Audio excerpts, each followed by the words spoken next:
नमस्ते प्यारे साथियों। आज हम कार्यपत्रक 107 हल करने जा रहे हैं, जिसकी दक्षता बिंदु, रेखा, किरण, रेखाखंड, समांतर एवं प्रतिच्छेदी रेखाओं और पैमाने पढ़ने की समझ को विकसित कर पाना है। तो चलिए देखते हैं इसका पहला प्रश्न। पहले प्रश्न में हमें मिलान करना है साथियों।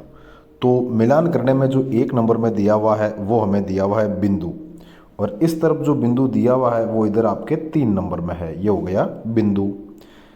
दूसरे में इसके ये किरण है साथियों। किरण का मतलब होता है जिसमें एक तरफ बढ़ने की ओर इशारा कर रहा है और जिसके आरंभिक बिंदु का हमें मालूम नहीं हो, वो होती है किरण। तो किरण, इसको हमने किरण से मिला दिया, किरण को किरण से। तीसरा है अपने रेखा, जिसके दोनों ओर अनंत विस्तार किया जा सकता है और जिसे कहीं पर भी रोका नहीं जा सकता, वो हो गई अपने रेखा। तो जो विकल्प 3 है उसको हम लोग रेखा से मिला देते हैं, ये विकल्प 3 और ये हो गई अपनी रेखा।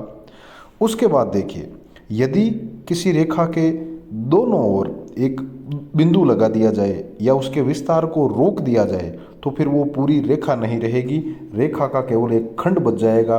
तो कहने का मतलब वो अपने रेखा खंड हो जाएगा। तो ये हो गई अपनी रेखा खंड।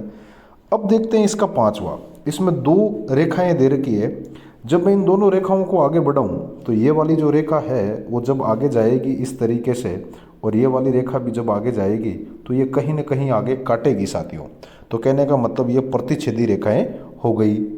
तो इसे प्रतिच्छेदी रेखा से हम मिला देते हैं। तो प्रतिच्छेदी रेखा जो अपने यहाँ विकल्प नंबर 2 में लिखा हुआ है, तो इसको मिला दिया हमने प्रतिच्छेदी रेखा। चलो इसको पीछे से घुमा के मिला देते हैं, यूँ ये हो गई प्रतिच्छेदी रेखा।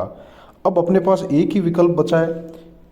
छठे के अंदर 2 रेखाएं हैं, इनको चाहे बाईं ओर चाहे दाईं ओर कितना ही इनका विस्तार किया जाए ये आपस में कभी नहीं काटेगी, क्योंकि ये समांतर रेखाएं हैं, एक दूसरे के पैरेलल रेखाएं हैं। तो इसको समांतर रेखा वाले से मिला देते हैं। तो इस विकल्प को हमने मिला दिया आपके ले जाकर के समांतर रेखा से। तो इस तरीके से हमने इनको परिभाषा में भी समझ लिया और इनका मिलान भी कर दिया। चलिए देखते हैं दूसरा प्रश्न। नीचे आपको पैमाने के चित्र दिए गए हैं। आपको एरो के निशान से पढ़ करके बताना है कि ये निशान कितने नंबर पे है। तो आप इसको देखना चाहो तो यहाँ से देख सकते हो साथियों कि ये 0 से शुरू हो रहा है, देखो यहाँ से, और ये यहाँ जाकर के 5 पे ख़त्म हो रहा है। तो इस वजह से हमने यहाँ 5 सेंटीमीटर लिख दिया। ये जो स्थान है वो लगभग 3 पर है, देखो आप, तो इसको हम लोग 3 सेंटीमीटर लिख देंगे। और ये स्थान 15 पर है तो इसको हम लोग 15 सेंटीमीटर कर देंगे। तो बहुत ही आसानी से इसको पढ़ करके हमने देख लिया। अब देखते हैं इसका तीसरा प्रश्न, जिसमें दिए गए मान के पैमाने पर आपको निशान लगाना है। तो ये 5 सेंटीमीटर का हमें निशान लगाना है। तो यहाँ 0 से शुरू है और ये 5 पे ख़त्म है, तो इस वजह से हमने यहाँ 5 सेंटीमीटर लिख दिया। 10 के लिए आपको यहाँ देखो ये 10 दिया हुआ है, ये 10। अब ये स्केल आगे से टूटी हुई है, ठीक है, तो इस स्केल को भी आप पूरा कर सकते हो। इससे 10 मिलीमीटर पीछे आपके 2 है, और 2 से 10 मिलीमीटर पीछे 1 है, और 1 से भी 10 मिलीमीटर पीछे आपके 0 है।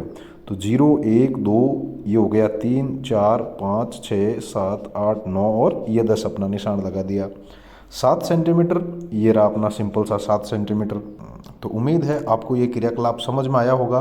फिर मिलते हैं अगले कार्यपत्रक में, तब तक के लिए जय हिंद, राम राम साथी।